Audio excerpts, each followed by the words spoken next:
말씀은 여호수아 24장 1절에서 13절 말씀입니다.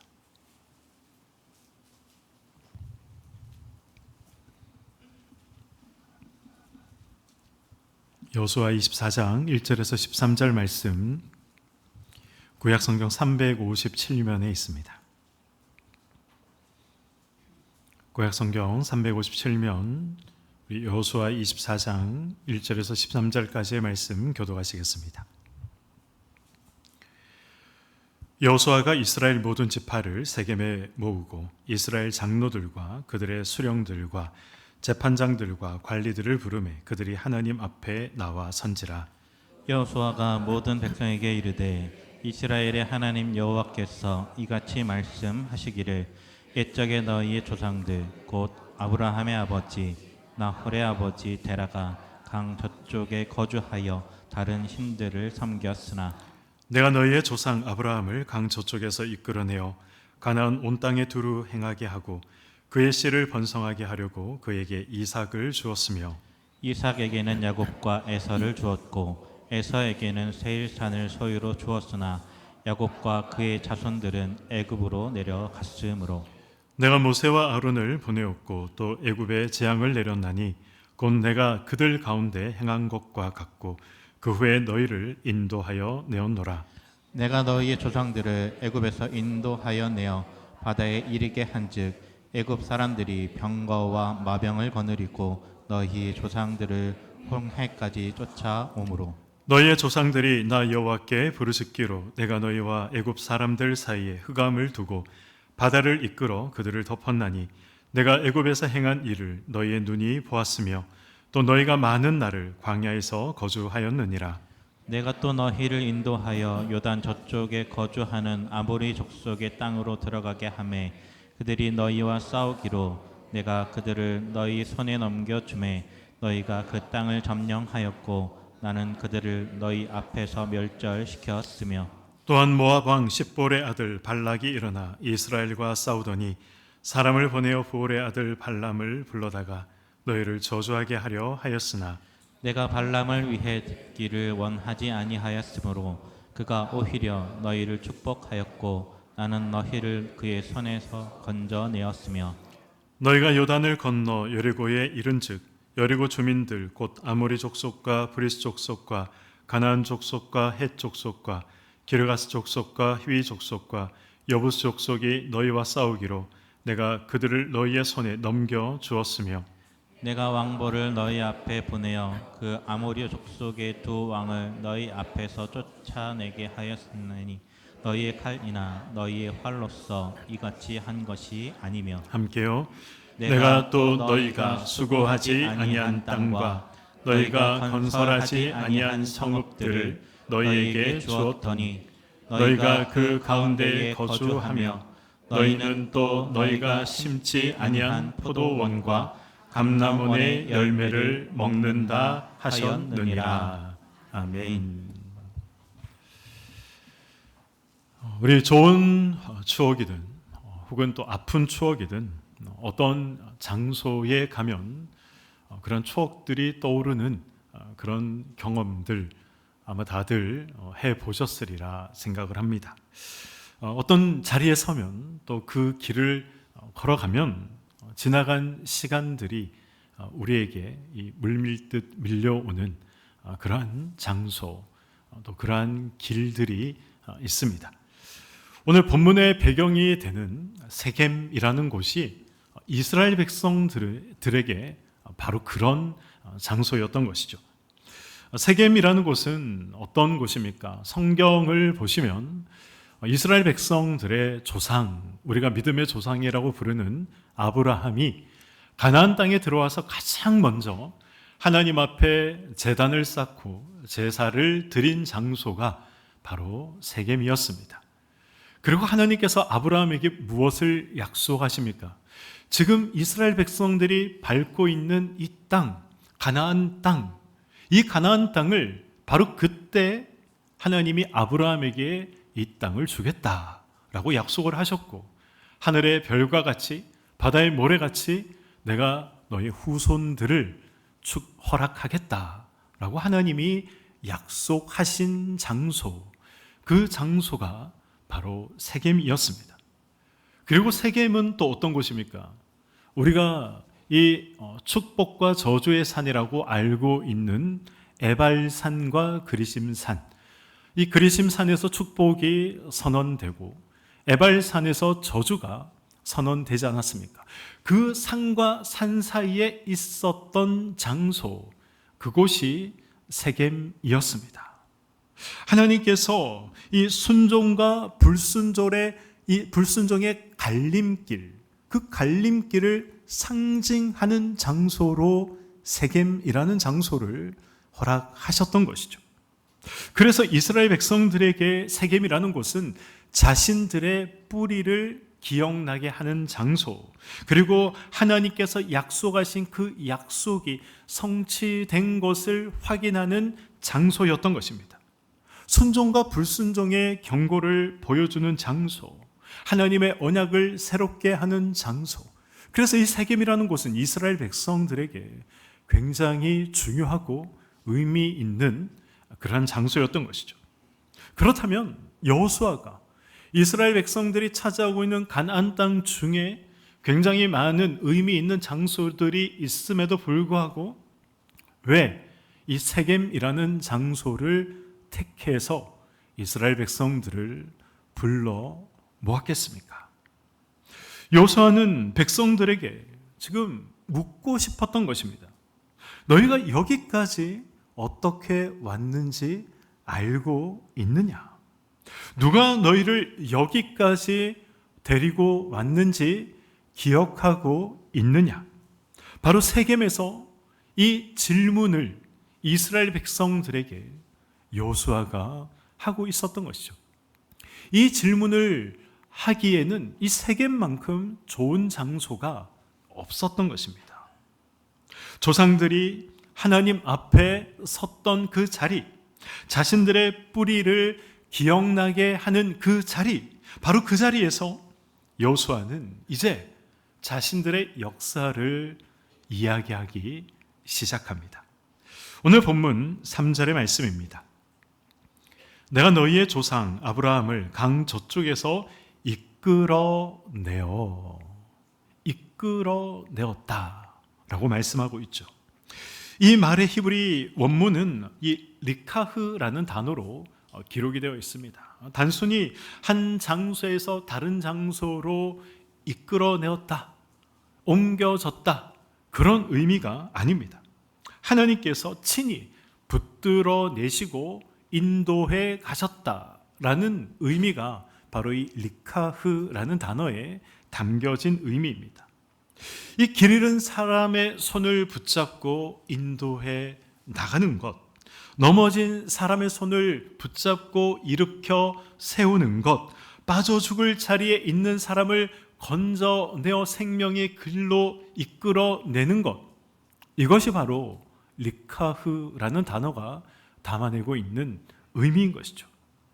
이 리카흐의 은혜, 하나님의 이 이끄심의 은혜를 그런데 누가 가장 먼저 받았다라고 말씀하고 있습니까? 2절의 말씀을 보도록 하겠습니다. 옛적에 너희의 조상들 곧 아브라함의 아버지 나홀의 아버지 데라가 강 저쪽에 거주하여 다른 신들을 섬겼으나. 강 저쪽이라는 곳은 어디를 말하는 것입니까? 지금도 흐르고 있고 존재하고 있는 강이 있습니다. 유프라테스 강. 그 강을 건너기 전 우리의 조상 아브라함이 메소포타미아 지역에 살고 있을 때, 그때를 말씀하고 있는 것이죠. 그때 아브라함이 하나님이 아니라 다른 신들을 섬기고 있었다라고 성경은 말씀하고 있습니다. 우리 성경에는 이때 아브라함이 어떤 신들을 섬겼는지 그 신들의 이름이 나와 있지는 않습니다. 그러나 이 수메르 신화와 관련된 책들이 많이 나와 있죠. 읽어보신 분들도 계시리라 생각을 합니다.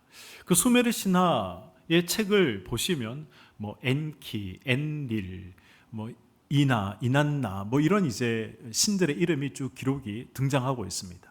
바로 그런 신들을 메소포타미아에서 아브라함이 섬기고 있었다라는 것이죠.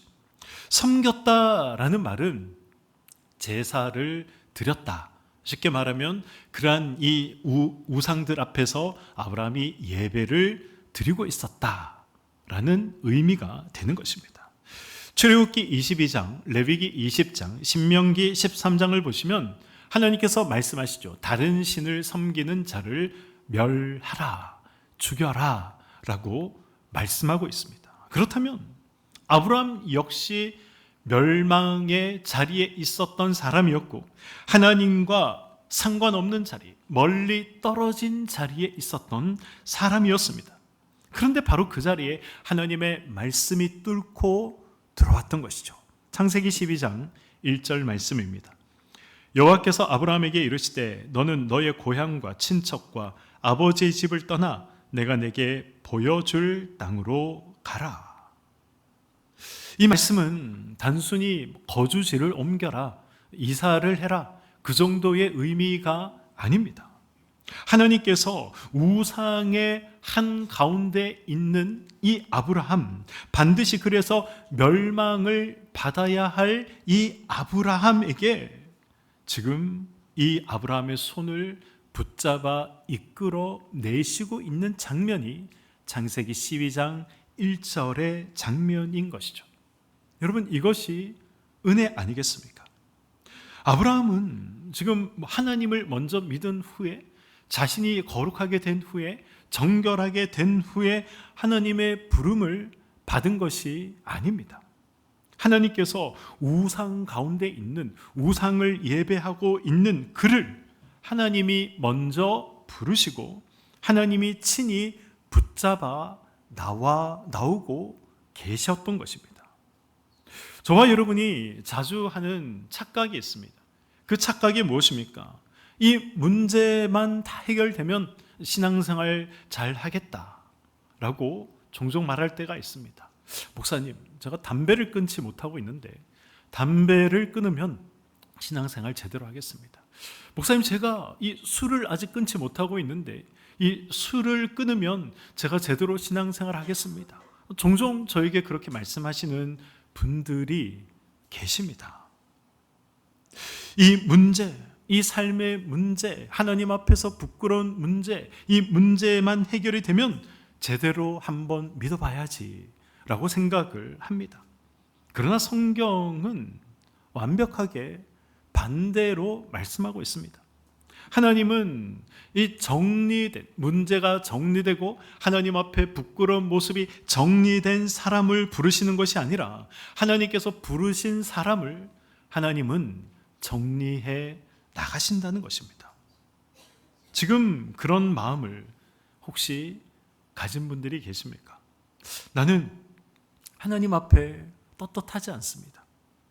남들은 모르지만 나는 나의 본 모습, 하나님 앞에 얼마나 추한 모습을 가지고 있는지 남들은 모르지만 나는 알고 있습니다. 그래서 나는 여전히 이 세상의 냄새가 짙게 배어 있습니다. 그렇게 생각하면서 하나님 앞에 나아가는 것을 망설이고 기도하는 것을 두려워하는 분들이 계십니까? 사랑하는 성도 여러분, 그래서 은혜가 은혜인 것입니다. 아브라함의 시작이 우상의 한가운데였다면, 우상의 곁이었다면 저와 여러분의 시작도 사실 별반 다르지 않습니다. 중요한 것은 누가 내 인생을 그래서 붙잡아 주셨고 붙들고 있는가 하는 것입니다. 창세기 5장 24절을 보시면 에녹에 대해서 성경은 이렇게 말씀하고 있습니다. 에녹이 하나님과 동행하더니 하나님이 그를 데려가심으로. 여기서 데려가심으로 라고 성경이 기록하고 있는데 이 데려가셨다라는 말씀도 니카흐라는 말로 기록을 하고 있습니다. 하나님이 친히 붙들고 데려가시는 사람, 하나님이 자기 것이라 찍어 두신 사람, 하나님은 그 사람과 동행해 주신다라는 이 사실을 창세기 5장은 말씀하고 있는 것이죠.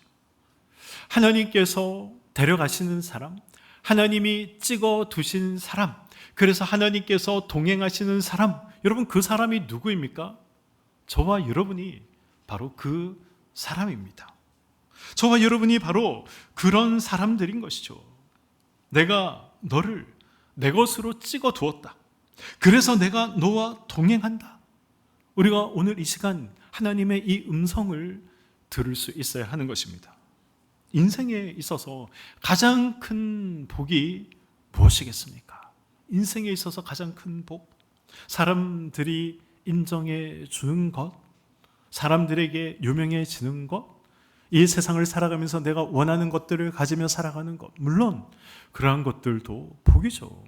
그러한 것들도 큰 복입니다. 그러나 가장 큰 복은 하나님의 손에서 저와 여러분의 인생이 놓이지 않는 것, 그것이 가장 큰 은혜요 축복임을 알아야 됩니다. 형통할 때에도, 형통하지 못할 때에도, 흔들릴 때에도, 넘어질 때에도 하나님의 손이 저와 여러분을 놓지 않는 것, 그것이 가장 큰 복인 것입니다.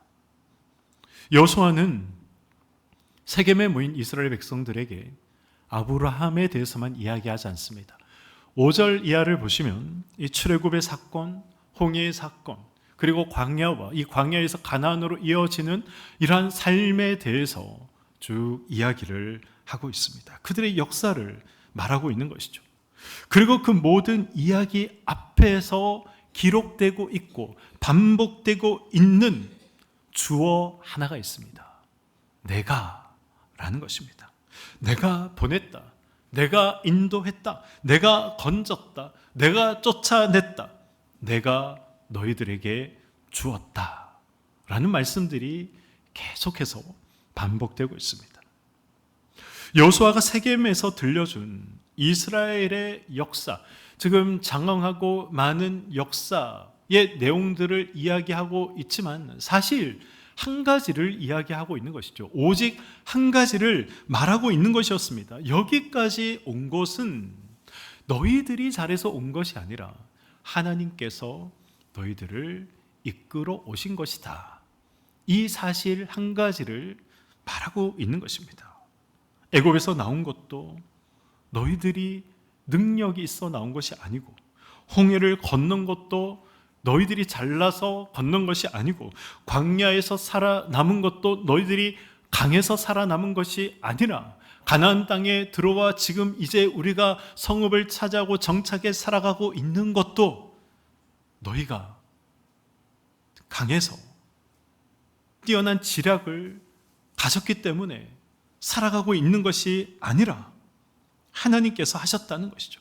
하나님이 보내셨고, 하나님이 길을 여셨고, 하나님이 붙드셨다. 그래서 가능한 것이다 라고 말씀하고 있는 것입니다. 그래서 믿음의 사람이란 이 인생의 주어가 점점 변화되어 가는 사람인 것이죠. 믿음의 사람의 인생은 점점 주어가 나에서 하나님으로 옮겨가는 사람인 것입니다. 전에는 내가 했다, 내가 견뎠다, 내가 버텼다 말하던 사람들이 이제 은혜를 체험하게 되고 하나님을 알게 되면 하나님이 하셨습니다. 하나님께서 여기까지 인도하셨습니다. 그저 입술에만 배어있는 그런 고백이 아니라 우리 심령에서 나오는 고백을 하게 되는 것입니다. 이것이 은혜 받은 사람의 언어이고 구원받은 사람의 시선이며 하나님과 동행하는 사람의 합당한 고백인 것입니다. 저와 여러분도 마찬가지 아니겠습니까? 저와 여러분의 삶 가운데 울며 지나온 밤들도 있을 것입니다. 그리고 우리의 신앙이 흔들리고 무너질 뻔했던 그러한 순간들도 당연히 있을 것입니다. 설명할 수 없지만 그럼에도 불구하고 하나님을 떠날 수 없었고 이 자리에 그러나 우리가 앉아 있습니다. 그 모든 자리에서, 그 모든 자리마다 하나님께서 계셨기 때문에 가능한 일인 것이죠. 그러므로 여호수아의 고백, 내 인생의 주어는 내가 아니라 하나님이십니다 라는 이 여호수아의 고백은 여호수아만의 고백이 아니라 저와 여러분의 고백이 되어야 하고 우리의 고백인 것입니다. 사랑하는 성도 여러분, 하나님은 저와 여러분의 이 죄, 그래서 이 멸망으로 끝날 수밖에 없는 그러한 자리에서 끌어내신 분, 그분이 하나님이시죠. 그런데 끌어내시는 것으로 하나님께서 일을 끝냈다라고 손을 털고 떠나지 않으십니다. 이스라엘 백성들을 보십시오. 애굽에서 출애굽했다고 해서 하나님이 이스라엘 백성들을 건져냈으니, 그들을 노예에서 해방시켰으니 하나님께서 손 털고 그들의 삶 가운데 떠나가신 분이 아니셨습니다.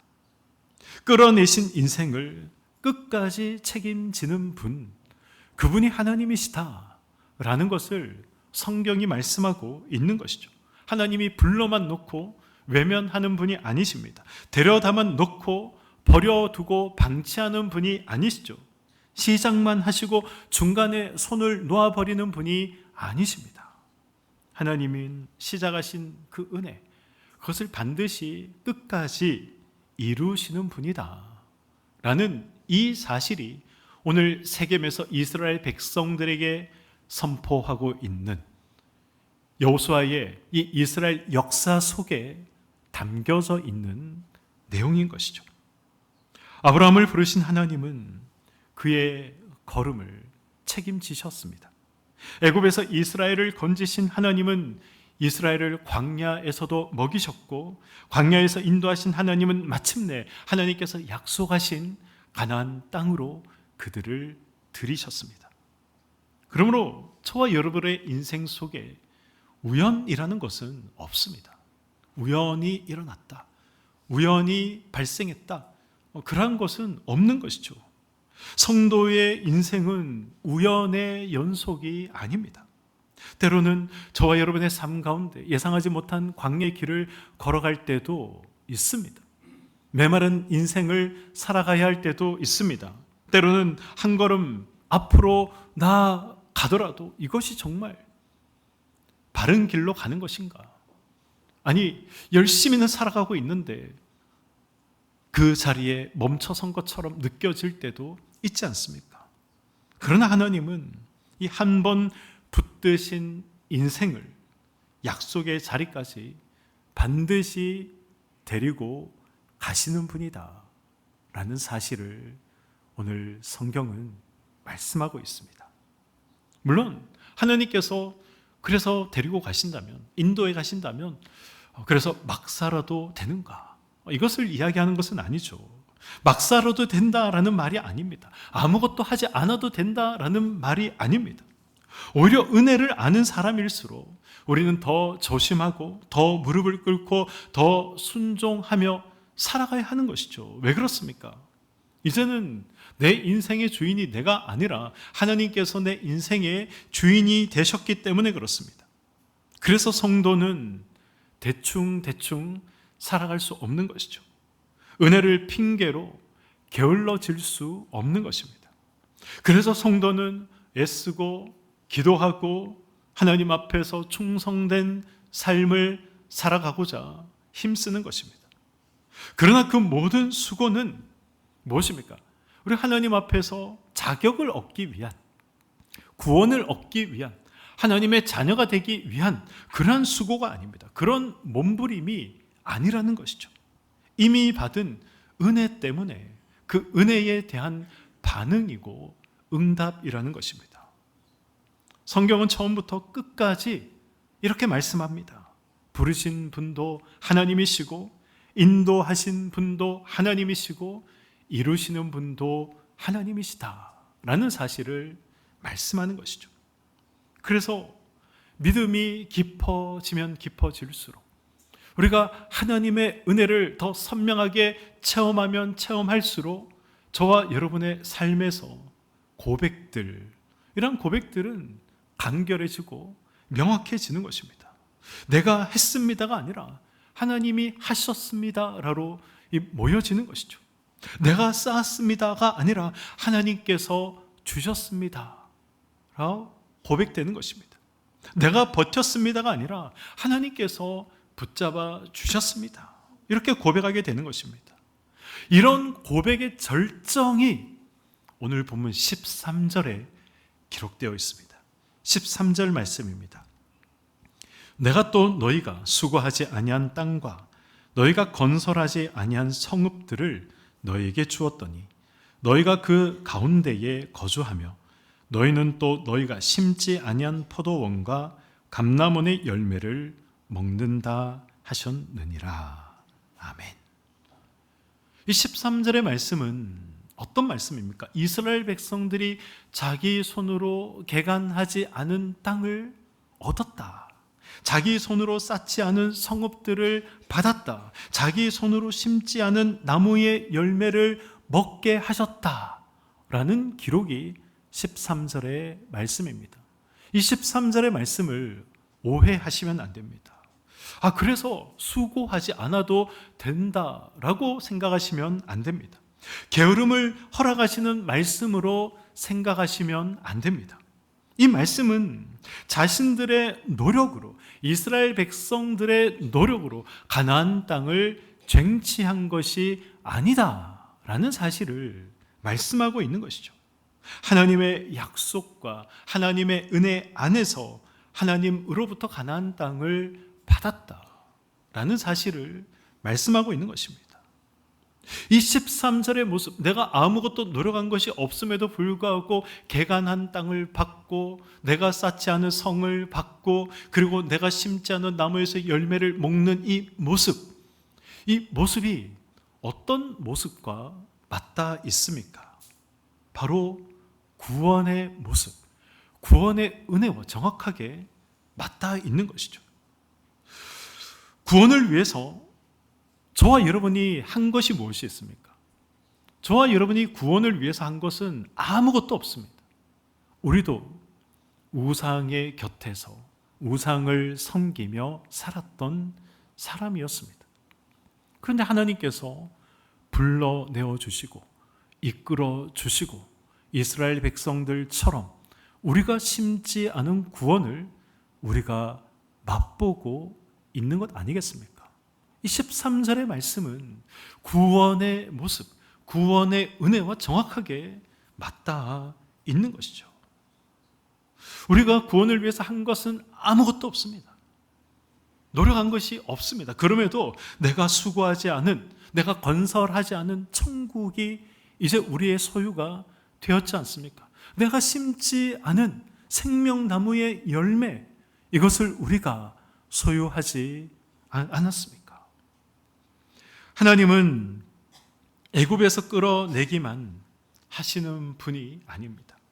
약속의 자리까지 데려가시는 분, 데려와 놓고 굶기시는 분이 아니라 끝까지 책임지는 분이다 라는 사실을 말씀하고 있습니다. 그래서 이사야 46장 4절의 말씀을 기억할 필요가 있습니다. 이사야 46장 4절은 이렇게 말씀하고 있습니다. 우리 다 같이 한 목소리로 우리 읽도록 하겠습니다. 시작. 너희가 노년에 이르기까지 내가 그리하겠고 백발이 되기까지 내가 너희를 품을 것이라. 내가 지었은즉 내가 업을 것이요 내가 품고 구하여 내리라. 아멘. 제가 다시 한번 봉독하겠습니다. 너희가 노년 되기까지 내가 너희를 품을 것이라. 내가 지었은즉 내가 업을 것이요 내가 품고 구하여 내리라. 아멘. 하나님은 저와 여러분들이 젊을 때에만, 힘이 있을 때에만, 능력이 있을 때에만 하나님께서 인도하시는 분이 아니라는 것입니다. 우리가 처음 은혜를 받고 우리의 마음이 뜨거워져 있을 때에만 하나님께서 우리를 인도하시는 분이 아니라는 것입니다. 노년에 이르기까지, 백발이 되기까지 끝까지 품어주시는 분, 끝까지 붙들고 나를 데려가시는 분, 그분이 하나님이시다.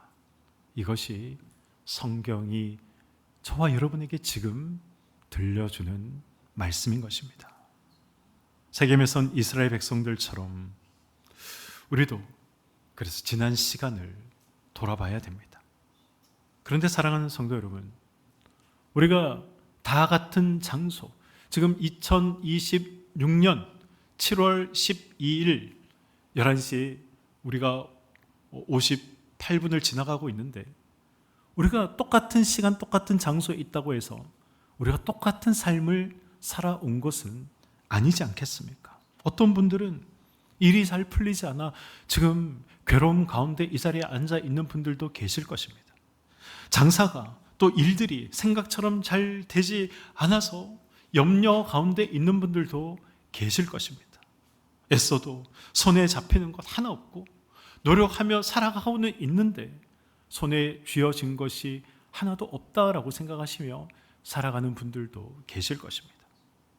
어떤 분은 몸의 질병 때문에 하루하루가 버거운 분들도 계실 것입니다. 남들이 모르는 고통이 있고 통증이 있고 말 못할 두려움이 있고 견디기 힘든, 그래서 외로움이 있을 수도 있습니다. 그래서 마음으로 하나님, 제가 지금 예배의 자리에 앉아는 있지만 그러나 지금 너무 괴롭고 힘듭니다 라고 말하고 싶은 분들도 계실 것입니다. 바로 그런 분들에게 오늘 말씀이 들려주는 은혜가 있습니다.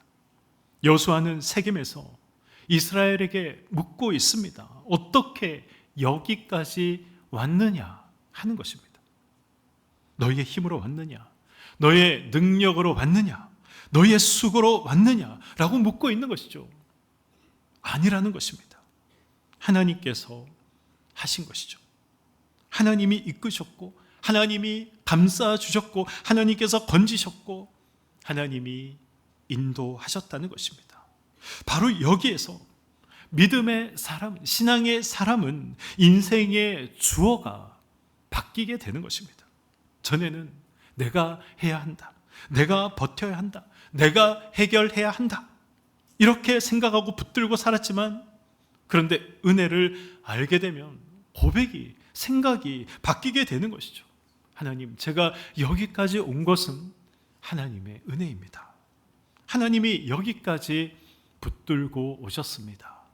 이 고백을 할 수밖에 없는 것입니다. 이런저런 어려움에 계신 분들은 마음속에 자꾸 자신을 책망하는 생각들이 떠오를 수 있습니다.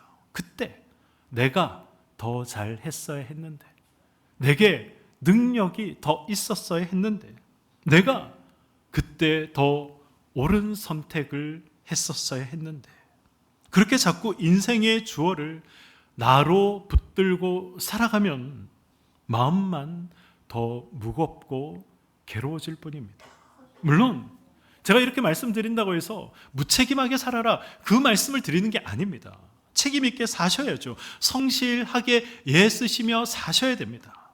포기하지 않고 사셔야 됩니다. 그러나 우리의 삶은 결국 내 힘만으로 버텨낼 수 없다라는 것을 알아야 한다는 것입니다.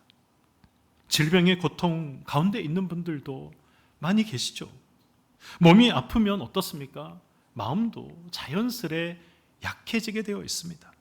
기도해도 낫지 않으면 믿음도 흔들릴 때가 있습니다.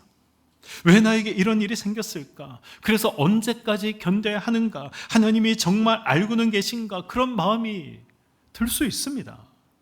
그러나 몸이 아프다고 해서 하나님이 나를 멀리 하시는 것이 아니라는 것을 아셔야 됩니다. 병이 길어진다고 해서 하나님의 능력의 손이 짧아진 것이 아니라는 것을 아셔야 됩니다. 내가 약해질수록 하나님의 능력의 손은 더 강하게 나를 붙잡고 계신 것입니다.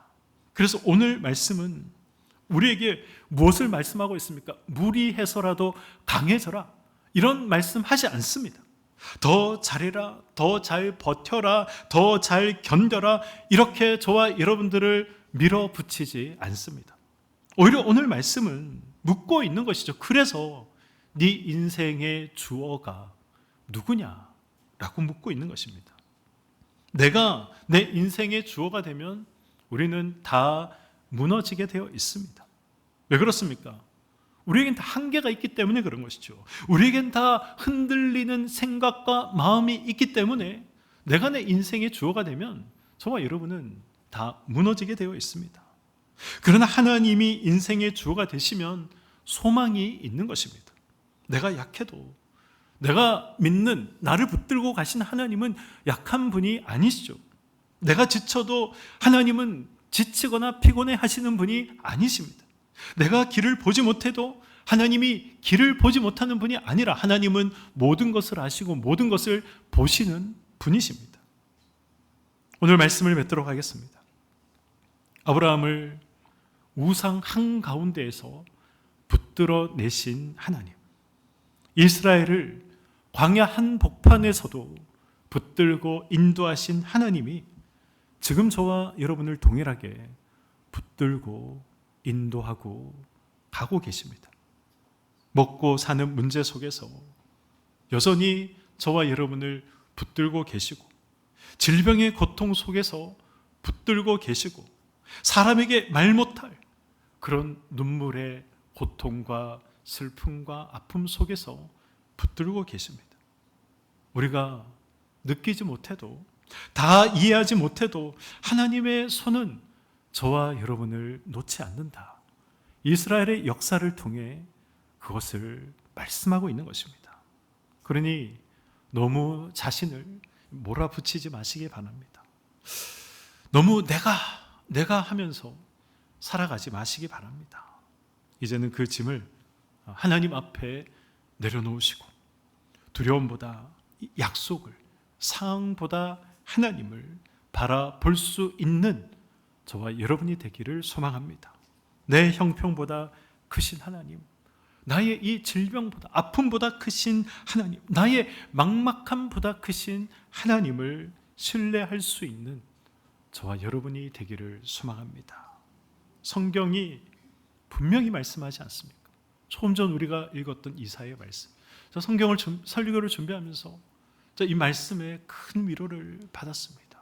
그래, 하나님께서 지었으니, 내가 지었으니 내가 업을 것이요 내가 품고 구하여 내리라.